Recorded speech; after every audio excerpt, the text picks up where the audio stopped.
na transcomunicação. A técnica do rádio utilizada na transcomunicação instrumental foi inventada de modo natural pelo pioneiro do fenômeno das vozes eletrônicas, o cantor e pintor sueco Fredrik Jurgenson, de 1903 a 1987. Nessa época, ninguém sabia que as vozes poderiam se manifestar através de um rádio, e sua introdução na transcomunicação não foi um procedimento planejado. Pelo contrário, foram as vozes que Jurgenson já vinha gravando, através de um microfone acoplado em seu gravador de rolo, que lhe indicaram para que passasse a utilizar um rádio. Frequentemente, vozes diziam: "Tome contato com o rádio." O início do uso do rádio. Inicialmente, Jurgenson não entendia bem o que significava essas mensagens e ainda não compreendia que um rádio poderia ser um meio de contato com as vozes. Certa vez, uma voz de mulher foi registrada em seu gravador dizendo: "Nós precisamos aumentar o volume das vozes."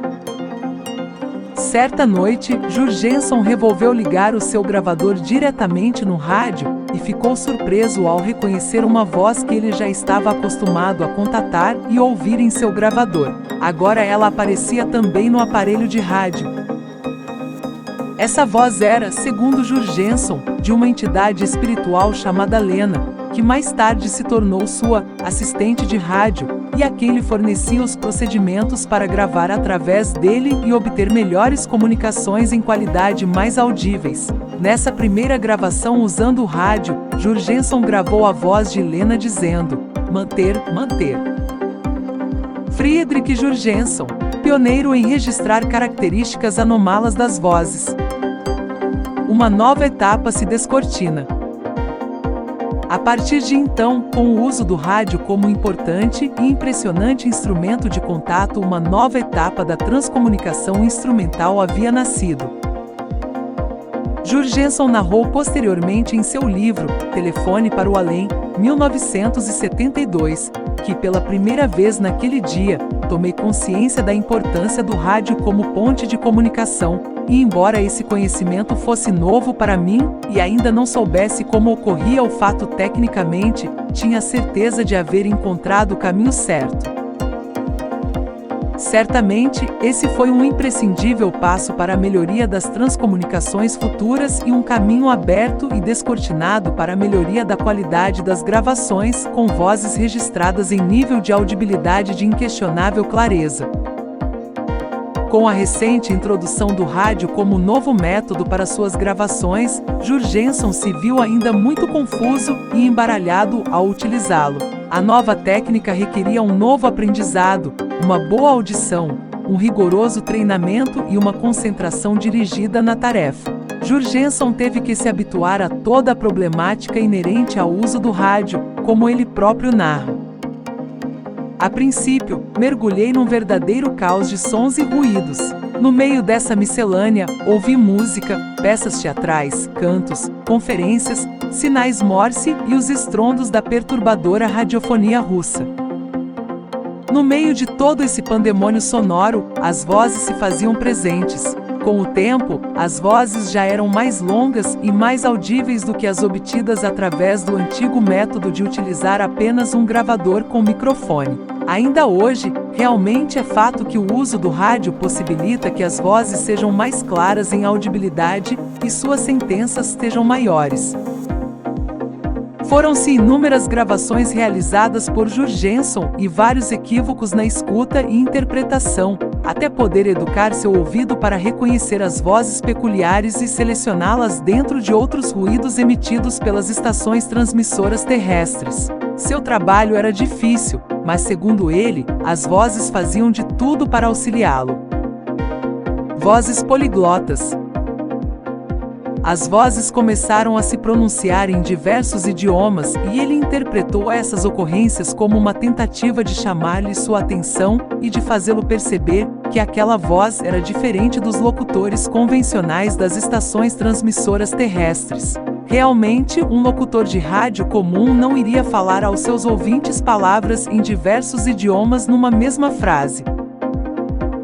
Como Jurgenson era poliglota, podia compreender as vozes que agora construíam suas mensagens, usando palavras em vários idiomas. As vozes também costumavam cantar em vários idiomas, tanto em solo como em coral, na tentativa de, segundo interpretou Jurgenson, se diferenciarem das emissões radiofônicas convencionais. Recurso da intencionalidade, as senhas. Além disso, as vozes agora empregavam uma espécie de senha. Eram palavras ditas para orientar Jurgenson no meio de toda a vozearia do rádio, com o objetivo de funcionar como sinais ou balizas, indicando que estavam presentes e que estavam emitindo uma mensagem em determinado trecho da gravação. Podemos entender as palavras de senhas hoje como o chamado recurso da intencionalidade das vozes sem se fazer notar e destacar em sua presença em determinado trecho de uma gravação. Em termos amplos, podemos entender como a intenção das vozes em chamar a atenção do transcomunicador e de fazê-lo certificar que não está enganado em sua interpretação, ao pensar que sua gravação seja apenas um fenômeno ordinário, como, por exemplo, uma estação terrestre qualquer. A intenção é garantir de que realmente está contatando outro nível de consciência humana, uma entidade espiritual. Frequentemente, as vozes citam o nome do transcomunicador e usam palavras-chave que somente ele sabe. Esse é o recurso da intencionalidade por parte das vozes, e sua manifestação não pode ser explicada como uma interferência de uma rádio local ou estrangeira qualquer. Frequentemente, os transcomunicadores provocam o fenômeno nesse sentido, saudando-o com um boa noite em suas gravações, na esperança de ouvir uma recíproca por parte das vozes e obterem uma certeza que estão em contato direto. Ou mesmo, os transcomunicadores mencionam palavras-chave, as senhas de Jurgenson, para que as vozes repitam nas gravações a mesma palavra-chave, com o objetivo de certificarem a presença de um conteúdo dirigido intencionalmente ao transcomunicador e não uma emissão qualquer perdida no espaço que foi captada ali no gravador. O fenômeno da metamorfose sonora. Jurgenson menciona que não teria avançado tanto em seu trabalho com o uso do rádio se não tivesse a sempre presente entidade espiritual Lena, ao qual tinha a tarefa de ser a sua assistente de rádio. Ela orientava Jurgenson, falando as palavras de senha e indicando qual onda sintonizar. Sempre paciente, encorajava Jurgenson em seus momentos mais difíceis. Com o passar do tempo e de muitas gravações transcorridas, Jurgenson notou a existência de um fenômeno peculiar no modo como as vozes eram construídas e se tornavam audíveis nas fitas do seu gravador de rolo. O uso do rádio proporcionou novos avanços da pesquisa.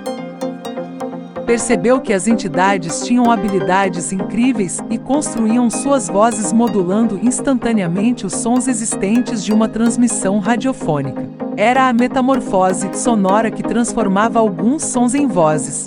Jurgenson observou que alguns sons que eram transmitidos pelo rádio, ou mesmo a própria voz de locutores em várias estações, eram modulados pelas entidades como matéria-prima para a criação das suas vozes. Em verdade, esse notável fenômeno já havia sido observado pelo mesmo Jurgenson, usando apenas seu método inicial de microfone e gravador. Quando certa feita ele estava fazendo suas habituais gravações, um cão ao longe latiu algumas vezes. Ao ouvir a fita, notou que o ruído do latido havia dado lugar a uma voz. Naturalmente, essas modulações não são percebidas em tempo real e só são notadas quando da reprodução da fita gravada. Jurgenson descobrira, através da observação e experimentação, um dos pilares da transcomunicação instrumental, que está em voga até hoje. Desde então, a teoria se estabeleceu até o presente momento e prega que o ruído de fundo que nós fornecemos em nossas gravações são modulados pelas entidades espirituais com a finalidade de construírem suas vozes. A depender do ruído fornecido, as vozes podem ganhar maior clareza e qualidade ou ficarem quase inaudíveis e muito ruidosas.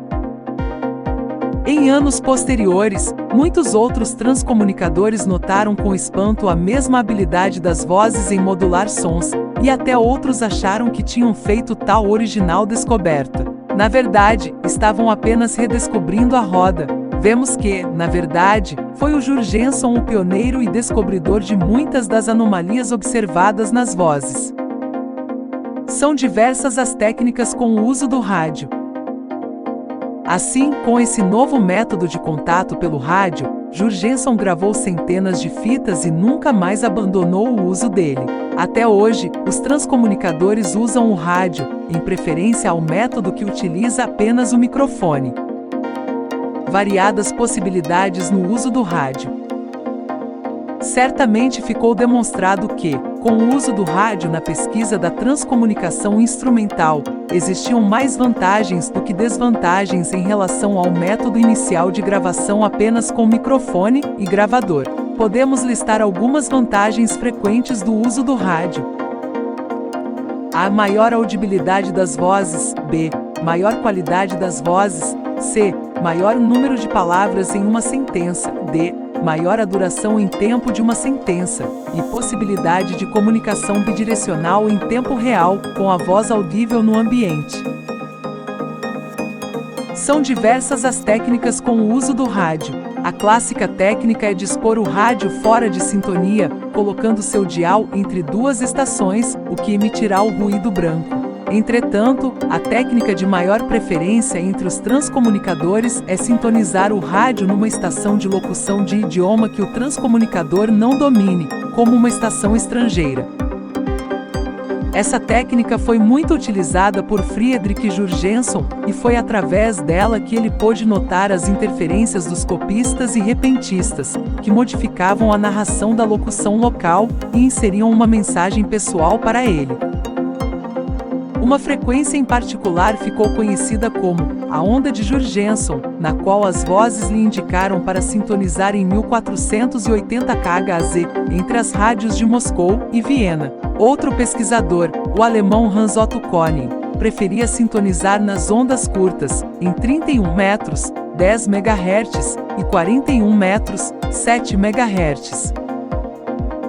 Praticamente foram obtidos resultados com gravações de vozes em diversas frequências, tanto em ondas curtas, ondas médias, ondas longas ou mesmo a mistura de diversas frequências, como a técnica da banda larga, faixa larga. É por isso que alguns pesquisadores preferem dispor de mais de um rádio, ao mesmo tempo, no momento de sua gravação. Sintonizam cada rádio em diversas frequências e ondas, com o objetivo de se proporcionar uma maior variedade para que as vozes se manifestem. Os erros de interpretação. Há recomendações atuais para abandonar o uso do rádio na transcomunicação, em preferência a outros dispositivos de melhor e mais seguro controle, e que teoricamente proporcionam resultados similares. A alegação é de que com o uso do rádio o transcomunicador pode facilmente se enganar e cometer falsas interpretações. Por exemplo, na técnica da rádio estrangeira, o transcomunicador pode interpretar palavras ditas pelo locutor como autênticas vozes vindas do além. Já na técnica do ruído branco, a sintonização interestações pode não ter sido bem localizada e proporcionaria o risco de esporádicas interferências de algumas das estações entrarem na gravação, fazendo o transcomunicador interpretar como vozes do além vindas do ruído. Realmente, o uso do rádio proporciona um cenário de erros, uma má interpretação de sentenças e absolutamente nenhuma segurança científica de uma amostra-controle. O próprio Jurgenson já alertava para isto, dizendo serem uma das mais árduas tarefas. Por isso ele acreditou ser essa uma das razões para que as vozes passarem a lhe enviar senhas, a chamar pelo seu nome e falar-lhe em diversos idiomas. Tinha como um dos objetivos lhe situar no meio de todos os ruídos e locuções incontroláveis. O recurso da intencionalidade lhe dava a garantia que não estava apenas se enganando. Friedrich Jurgenson utilizou o rádio para tentar contatar entidades não físicas. Abandonar o uso do rádio nas transcomunicações e utilizar fitas pré-gravadas com vozes é a recomendação de alguns transcomunicadores para a solução da falta de controle e parâmetros. As fitas pré-gravadas são chamadas de fitas conservas e são utilizadas na transcomunicação há muitos anos. Elas têm o objetivo de substituir o uso do rádio em determinados momentos. Ao utilizar uma fita com sons pré-gravados no lugar do rádio, ou seja, como fonte produtora do ruído de fundo, ela atingirá o objetivo de ser em uma amostra controle, sem perder os mesmos bons resultados. Após uma sessão de gravação, bastaria observar se alguma voz apareceu na fita do experimento e compará-la com a fita da amostra controle. Vozes audíveis pelo alto-falante do rádio, em tempo real. O problema maior em se abandonar o rádio é suprimir uma parcela das características da fenomenologia.